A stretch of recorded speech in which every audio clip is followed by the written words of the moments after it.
ওই বিভীষিকাময় সময়ে মুসিবতের কালে মানুষগুলো পাগল হয়ে বিশ্বনবীকে খুঁজতে আরম্ভ করবে। সবাই মিলে বিশ্বনবীর কাছে যেয়ে বলবে, ইয়া রাহমাতাল লিল আলামিন, দেখেন আমাদের কি অবস্থা, কি কঠিন বিপদে আমরা আছি, দাঁড়াতে পারি না, সূর্যের আলোতে ঘেমে হয়রান। বিশ্বনবী মাকামে মাহমুদে যে আল্লাহু আকবার বলে সিজদায় লুটিয়ে পড়বেন, বিশ্বনবী এমন ভাবে অজর দ্বারায় সিজদায় লুটিয়ে পড়ে কাঁদবেন, রব্বুল আলামিনের রহমতের দরিয়ায় জোশ লেগে যাবে। রব্বুল আলামিন এই দৃশ্য থেকে সহ্য করতে পারবেন না। রব্বুল আলামিন বলবেন, ইয়া মুহাম্মদ ইরফা রাসাক, ও নবী আপনি মাথা তোলেন, আপনার কান্না আমি সহ্য করতে পারি না, আজকে আপনি যা চাবেন তাই দেব। ওয়াশফা তুশাফা, যার জন্য সুপারিশ করবেন তার সুপারিশ কবুল করে নেব।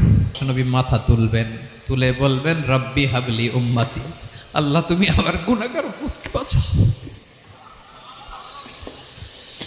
এই দুনিয়ার বুকে রব্বুল আলামিন সব নবী